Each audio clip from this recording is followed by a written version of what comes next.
Live from the Export Beer Garden studios, you, my friends, are listening to the BYC for all your cricketing knowledge. And I'll be upfront and honest with you, for the last 3 days I've been desperately trying to access the BYC document without any luck whatsoever.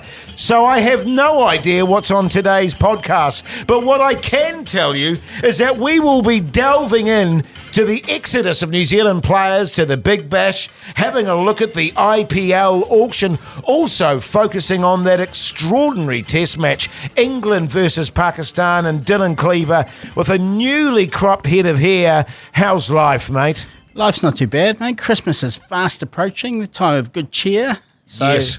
Yeah, I'm happy enough. Good on you, mate. And that test was, talk about drama at Rawalpindi. Yeah. And on a road as well. Paul Ford, how are you, mate? I'm good, and I think we need to come up with something better that rhymes with Rawalpindi than drama, Dylan. Like, I don't know what it is, but we need to. It's like there's got to be something better than drama at Rawalpindi. There's got to be a rhyme in there somewhere. Maybe one for your for the bounce tomorrow. Yeah, and for God's sake, you're a writer, Dylan. Surely someone of your creative background could come up with a real doozy regarding Rawalpindi. The rampage at Rawalpindi. Oh, yeah, that's better. Yeah, that's not bad. Yeah, that's pretty good. Hey, but fellas, let's focus on the New Zealand players to the Big Bash, and there's bloody a plethora of them. Guptill, Neesham, Colin de Gronholm, Trenty and Munro. Any surprises for you there, Dylan Cleaver? No surprises. I guess, no, actually, that's not quite true. I was a little surprised that Colin Munro was picked up. And look, this is his gig now, right? He goes from franchise tournament to franchise tournament. But I was unsure if he was still quite good enough to do it. But I guess he's done enough for Perth recently and in the CPL. So he goes around again. He must be getting towards the end, though, I guess. And I was quite amused to read Jimmy Neesham's comments that he's heard Hobart or Tasmania was like a mini New Zealand. So he should fit right in there. Yeah, I'm not quite sure how well the little lamb is going to fit into Tasmania, but we'll see. Yeah, well, I'll tell you what, regarding Tasmania, Paul Ford, it gets a lot of grief, actually. There's a lot of comments made about Tasmania, but also I agree with Dylan, it has been likened to New Zealand. Have you ever been there? No, I haven't. It's one of the places that's not on my bucket list, and I haven't been there. Look, I don't need to go. I don't need to go to a mini New Zealand. We're small enough already. It just seems like it's just a bit of... it's going to look like New Zealand, but be full of Australians. And one person that looks like a llama now, and I just don't need to go there. I've got a daughter working over in Tasmania over there, and she said it's actually very beautiful. But in terms of the Big Bash, mate, any surprises for you? And I kind of have to agree with Dylan here. I found Munro to be a bit of a surprise because it sort of feels like, and I don't really know what I base this on, but he's kind of done his dash or his bash, if you like. He's done his bash, indeed. Yeah, I think I've heard him crop up and make a few comments and put the boot into New Zealand cricket a couple of times over the last couple of months. So, yeah, look, he's definitely still out there on the radar, swinging to the rafters from all corners. But, look, let's be under no illusions here that, we've now got 5 pretty high-profile cricketers who are all we need to start calling them freelance cricketers who play for New Zealand when it suits them rather than when it suits New Zealand. And, that is... I don't know, that it feels like it is the beginning of an exodus. And, this week, Glenn Maxwell came out. He's sort of lying on a hospital bed with a broken leg, still keen to find out what happened there. It's a murky backstory, falling down some steps at a barbecue, not steamed, sure. But look, I think he's talking about this, in particular, and to be clear, he plays in the Big Bash because he has to, as part of being a contracted player for Australia. So he's going to be very defensive about the Big Bash League. But he was talking about the rise of the T20 leagues and talking about it, in the same breath as mentioning Live Golf and just this absolute exodus of talent. He said that I think the next step's making sure local players are taken care of because these leagues are going to take over. It's going to end up being like Live Golf. I can see it heading that way. If the Big Bash isn't careful, it's going to be overrun by the amount of cricket that's going on around the world, and it's going to be extremely hard to compete with because the IPL teams are just so powerful. And I think we're seeing this has begun, right? The Super Smash cannot compete with the Big Bash. So, look, there's going to be a bit of a hollowing out of talent you would expect over the next few years. And it's a little bit sad from an international cricket point of view, no doubt about it. Do we know if any of these five, the Kiwi five, are doing Tasman shuttling and coming back for Super Smash at all? Or is this... No, my understanding is that they're all going to be there for the duration. Correct. Correct. No, there won't be that. Yeah, I mean... Because in the early days, they did a bit of that, right? We had a couple of Australians playing in New Zealand teams. The guy, there was a fast bowler that played for Wellington who would go back and forth between Hobart and Wellington. Yeah. So is there no scope to do that anymore? Well, it's just getting to the point, I think, and I think Maxwell's sort of right, where these sort of leagues are taking over. And also, I wondered too, and we talked about and touched on this in our last podcast, about just the sheer quantity of cricket and the amount of leagues, and it's incredibly tempting. And you, in a way, can't begrudge a player sort of taking the option of just playing these leagues and making a bloody good living out of it, Dylan Cleaver, as opposed to representing your country or whatever. No, I don't begrudge them. It is a shame in a way, and look, Munro was discarded, so fair play to him. Yeah. And I think he went into bat as well. I heard Paul mention that he's firing shots, but I think he went into bat for Guptill as well and said that he was pretty appallingly treated. So Guptill's, I guess, been discarded, although I think he's still a chance of playing again at some point. Yes. So, yeah, why wouldn't you? I guess from a New Zealand perspective, it's your Neeshams and your Trent Bolts that are the biggest worries, guys that are still got a real roles to play. In particular, Trent Bolt probably has a role to play in all three formats if he was available. Niche only in the white ball formats. That's where you reach this little pinch point where you look at it and go, are we doing this quite right? Yeah, and pull forward. And that's an interesting thing when you look at guys like Neesham and you look at guys like Trenty Bolt, leaving towards the end of their career. But also, I think another factor that we're missing a little bit here. Not only are they going off and playing their trade, but they're not there to pass on the knowledge and the experience that they have in the international game to those younger players. And that in and of itself is actually quite a major thing. It's a good call, Jace. And yeah, you're absolutely right. There's the hollowing out of the talent, and then there's actually the hollowing out of that actual season because, yeah, you're right. They're not going around in the domestic game as much. And certainly, if you look at January specifically, you've got the South African Premier League, you've got the UAE Premier League, you've got people starting to get distracted by the IPL looming up, and then we're expecting. These guys are just not going to be in New Zealand in January for the rest of our cricket watching lives. That's just the way it's going to be. And, they might deign to come back if we're playing Australia at home or playing a Boxing Day test or whatever, but it feels like it's going to get really, really ragged. And when you look at what's happening in some of those other countries, you've got guys like Joss Butler and Sam Curran and Kagiso Rabada and Kieran Pollard and even Chris Lynn out of Australia. These box office players who are... they are also being enticed off to play all around the world in January. They're not coming down here. Yeah. Well, you mentioned the IPL there. The auction for the IPL takes place on December 16th in Bangalore. Bengaluru, I think it's called now. Bangalore. Is Bangalore? Is that Dumbledore? Is Dumbledore? Bangalore. Yeah. In terms of the IPL auction and New Zealand players, Kane, Jimmy Neesham, Adam Milne in the top bracket. Also Michael Bracewell, Chapman, Guptill, Jamieson, Henry, Tom Latham and Daryl Mitchell. I wasn't aware of this, Jamieson thrown himself back into the arrangement, has he, Dylan Cleaver? Yeah, well, he must have. Look, he's not going to, I think we have to be realistic, he's not going to pick up the $4 million check like he did last time. No. But, he's got a lot of growth in that particular format. So, yeah, it'd be good to see him in the IPL. But I'm wondering, do you actually want to be in that top bracket? I'm not sure you do. Right. You tend to find you get passed over because you do cost so much. And I'm wondering if you're better off being in a lower bracket and having kind of more likelihood, I guess, of getting picked up.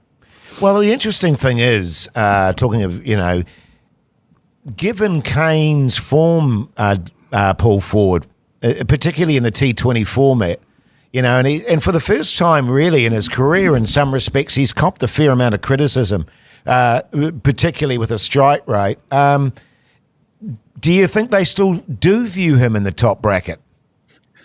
Yeah, it's an interesting one. I mean, it's such a game of chess, the IPL, and I haven't had a good analytical look at what teams have got what gaps and who needs a top order batsman that's going to score at a run of ball. I'd suggest not many of the teams need that. So it's going to be very interesting. He's coming off the back of a contract where he's paid over $2.5 million a year, and now he's going into the auction looking for a base price of around $400,000. So quite different mathematics involved in it, and it's going to be super interesting. I mean, he's in the same bracket as someone like Jimmy Neesham, who can bat and bowl, do both things, obviously, and he's also up against the likes of Ben Stokes, Or do you just say, you drop down to your second tier, Dylan, and you potentially pick up a Tom Latham or a Daryl Mitchell who can do at least two things. I think he's definitely going to be in for a massive pay cut, and I hate to say it, but I do wonder whether he's going to get picked up at all. Yeah. Well, fascinating stuff, and it'll be interesting to see what happens on December 16th. Now the White Ferns annihilating Bangladesh, an uncontracted player, Leah Tahuhu, going pretty good. New Zealand in the second T20, 148 for 4. Bangladesh 111 for 8 after their 20, and New Zealand won by 37. And in the first T20, New Zealand 164 for 3, and Bangladesh, Dairy me. Yeah. 32, Dylan Cleaver, not great. Oh, it was frankly embarrassing. I tuned in for that innings, and it was village cricket. It was European Super League standard batting. New Zealand bowled very well. Jeez, harsh, man. Leah Tahuhu might have got 4 for 9, and she would have had a 5 for... But Maddie Green, standing in behind the sticks, dropped one of the simplest catches. Did it pull forward? Yeah. It just was straight in and out of the gloves. After she'd taken actually quite a good catch previously. Like so, yep. Yeah, it's not... like pull forward before he had the shocker. So it's not... It's no contest, actually. Yeah. Pull forward, your thoughts? Yeah, look, I do love a fast bowler with a middle name of Maureen, I've got to say. So I always enjoy watching Leah Tahuhu get around. Yeah, 4 for 6 she took in that 32 all out. And as you mentioned, Jace, uncontracted. So, the selectors will go, oh, this is what we wanted from her. She's like, she's showing us what she can do, and that's what she stopped doing, and that's why we dropped her. So they'll sort of I'm sure that they'll love taking some credit for the fact that she's going gangbusters. But I did have a quick look at the stats. She's averaged below 25 in one days for 3 of the last 5 years, and she's averaged below 25 in T20s for 10 of the past 11 years. So, you want to talk about harsh droppings. I would suggest that they maybe got that one wrong, although they're not going to tell us that. Yeah, great stuff. Well, let's focus. And I was talking about last week, fellas, in last week's podcast, how excited I was about the return of Test cricket. And it's been fascinating stuff. Let's focus first and foremost on England and Pakistan. And, I've got to say, I'm a huge admirer of the English now. And you can just see that every test match that they go into, they're determined to throw the kitchen sink in order to try and get a victory. That was a road of a pitch, Dylan Cleaver. Yeah. But somehow, just by sheer will, they overcame Pakistan in the dying stage. I think it was like 7 minutes to go. They were raging against the dying of the light. Raging against the dying of the light. The gloaming. Yes. What an extraordinary test match. Oh, it was incredible. And it was transfixing. And it wasn't just a road of a pitch. It was also this lightning fast outfield. Yes. So anything that kind of penetrated the ring was 4. But look, I just love watching England play at the moment. And that's not something that comes out of this mouth easily, because they're one of those teams. Yes, I know. I feel this kind of almost this There's a blue-collar solidarity, and I love teams beating England, but just the way they play cricket, the fact that it's been driven by a Christchurch-born ranger and a feisty little shit from South Dunedin, it's just brilliant. And they're breaking Test cricket. And it's incredible to see, like the amount of runs scored. It was just ridiculous, phenomenal, and the rate they're scoring is phenomenal. And the fact that they're backing up their actions and their words with, they're backing up their words with actions. They say they're prepared to lose a test to win one, and you always think, but let's wait and see until it gets a bit tricky on the fourth afternoon. So what do? They go and declare and leave what I thought on that wicket and that outfield was, and given how well Pakistan batted in the first innings, I actually thought it was an insanely generous declaration. But there you go. 8 minutes before the dark came in, Jack Leach trapped Naseem Shah, LBW, and I was as happy as any Englishman. I got to tell you, Paul Ford, it does, as Dylan was saying there, show that the English are genuinely committed to pursuing victory at whatever cost. And I think with that kind of mentality, you do end up getting results like they got against Pakistan, which seemed highly unlikely. I was like Dylan, I thought, geez, Louise, that's a generous declaration. But they got there in the end. Yeah. Look, it was stunning. It was ridiculous. And, you're both right. Like but underneath it, the saying we're going to go out and, be really positive from ball one and we're going to do aggressive declarations and all that kind of stuff. You still got to be really bloody good to pull that off. Yeah, and I think totally.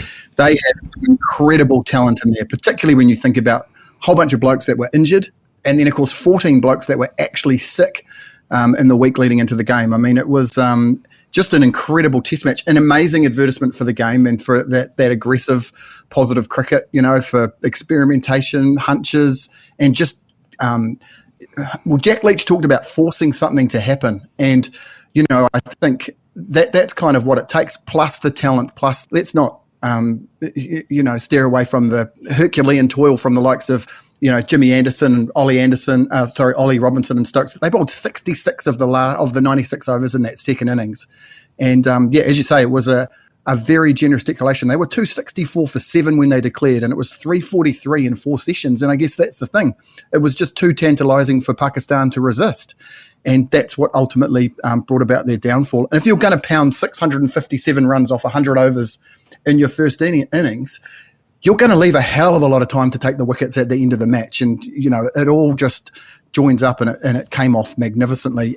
I saw a great quote. I can't remember where it was. Might have been in The Guardian, but it said, "Optimism has coursed through the dressing room since Stokes was paired with a like-minded head coach in Brendan McCullum." And I think, we can all see that. And Stokes said straight after the test match that it's not just about sort of, victory for England and on we go. This is like taking the moral high ground around making test cricket entertaining, making it bold, playing it in a bold way and doing everything that they can to keep test cricket alive. And, man, I rate that.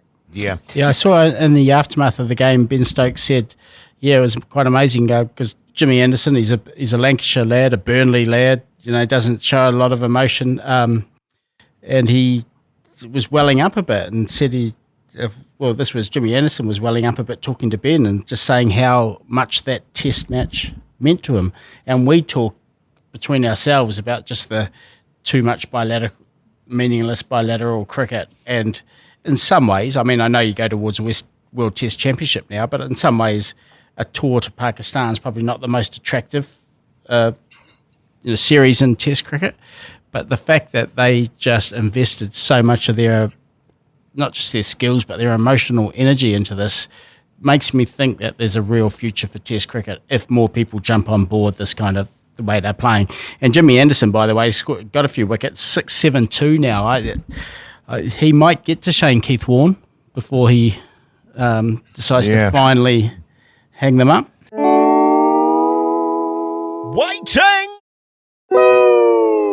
Waiting. Yeah. Amazing to think he's 40, yes. 41 next year. Amazing. Incredible athlete. And I think you made a really good point, Paul Ford, in regards, and you too, Dylan, in regards to the declaration. in order for that to be successful, you need to give the other side a real chance of winning so that they don't shut up shop. So it was fantastic stuff. Now let's go to the Australian-West Indies test match. Caught a lot of that, the Marnus Labuschagne show. And I tell you what, in that second innings when he got caught trying to hook the bowler, I think it was Joseph, the bowler, got caught in the gully there. And just a no ball. I threw up in my mouth, Dylan Cleaver, because I cannot, for the life of me, abide either Steve Smith or Labuschagne, and the two of them batting together is almost more than I can bear. I know. I'm like you, actually. I tend to find something else to do. The hedges, maybe scraping the leaves out of the pool whenever those two are in partnership. And unfortunately, they clearing the drain in the shower.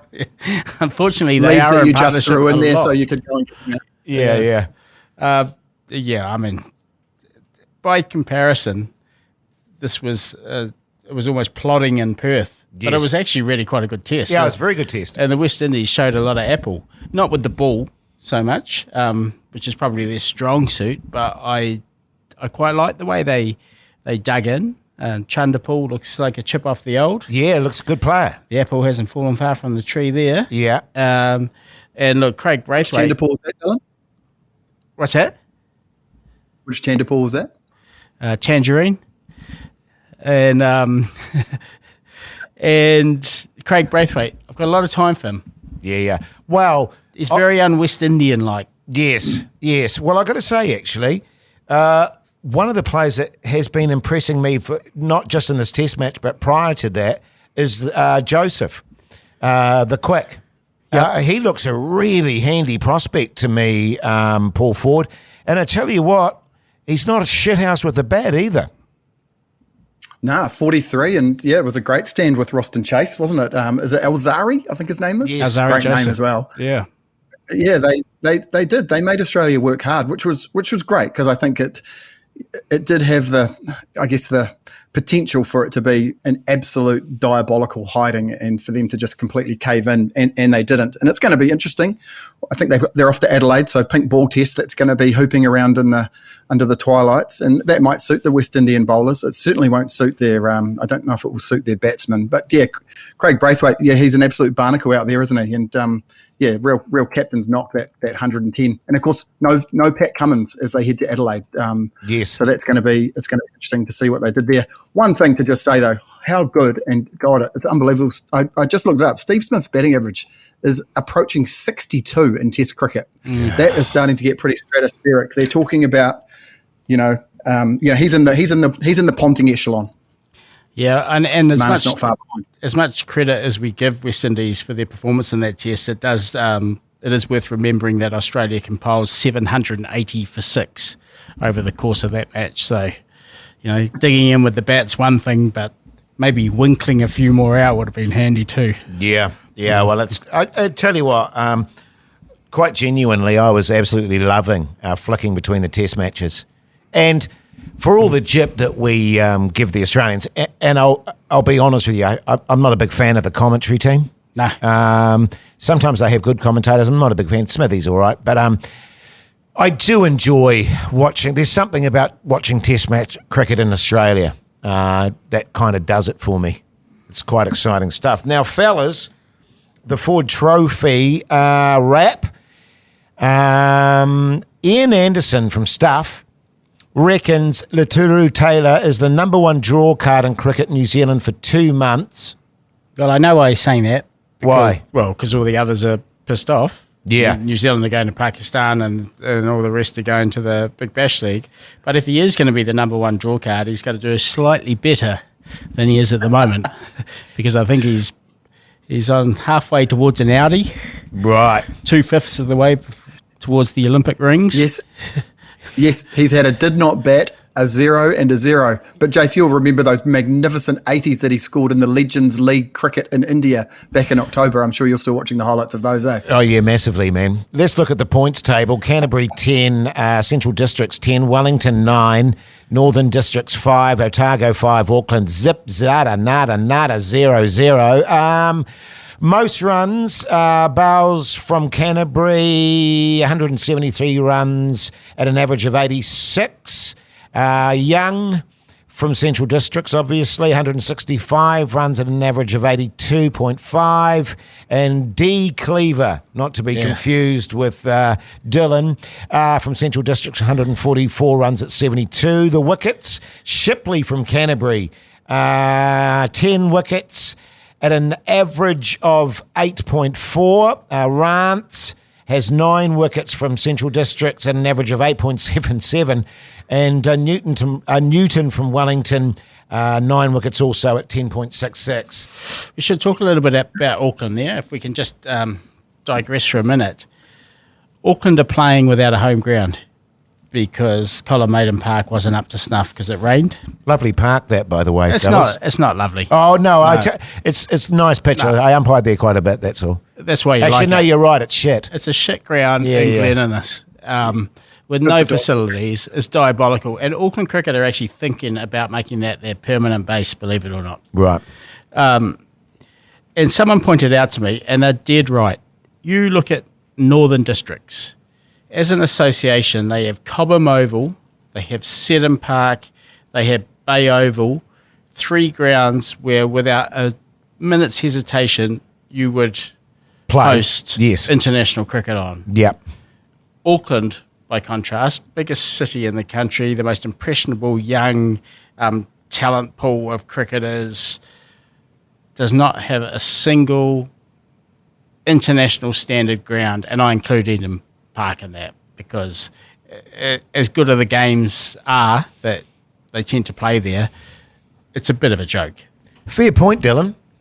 Fair point. Paul Ford? Yeah, look, it certainly makes it hard. They're the defending champs, aren't they? 0-3, and 0 home games. It must be tough to be getting out of bed if you're an Auckland Aces player. Hey, one thing I just wanted to mention as well, you might have seen Kartini Clark and Christian Clark. I think it's KC Clark and KDC Clark who play for ND. They're not related, but Dylan, I had a quick look, and Kartini's brother is Tamati Clark, and I'd like you to have a look into him for your obscure player collection. Okay. Played for ND a couple of times, but not many, I suspect. I suspect not in the 90s either, so I might have to make it a special edition.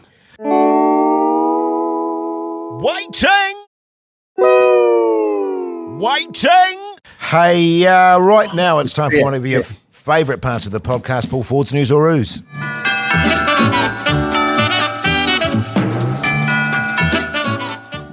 Yeah, well, as I mentioned earlier, Maxi, the Big Show, has implored Cricket Australia to look after local players amid threats the Big Bash League is facing from new T20 leagues. He thinks that the introduction of an overseas draft, the disappearance of border restrictions and the eradication of COVID-19 bubbles have padded out the Big Bash pool of international talent, with Trent Boult, Deepak Hooda, Colin de Grandhomme and Asif Ali among the overseas stars lured by Cricket Australia. But he's urging them to make sure that the local players get taken care of, because the IPL teams who've got their hand in different competitions around the world are going to take over. So look out, boys. It's Maxi's warning.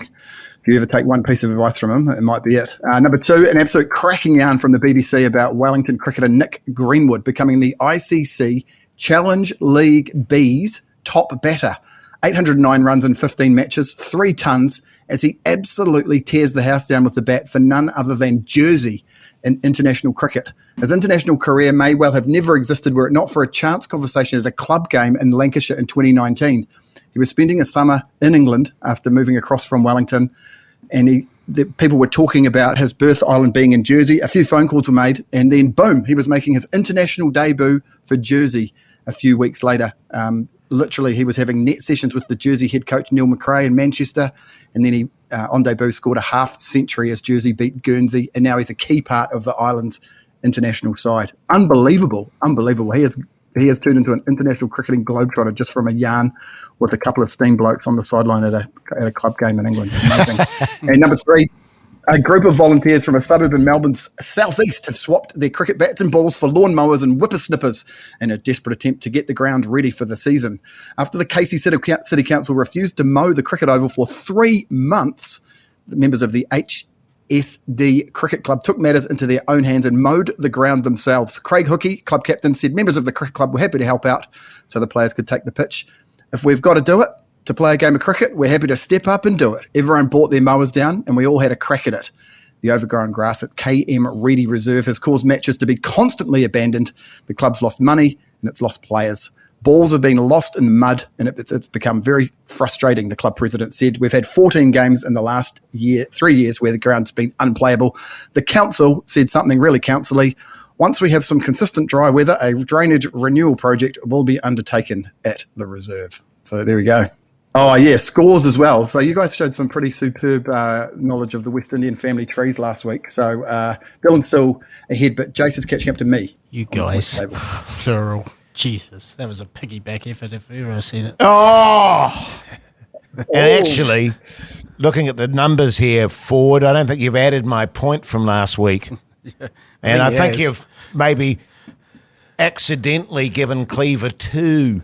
So maybe take one off him and add one to the Hoyte pile there. I'll check the edits on the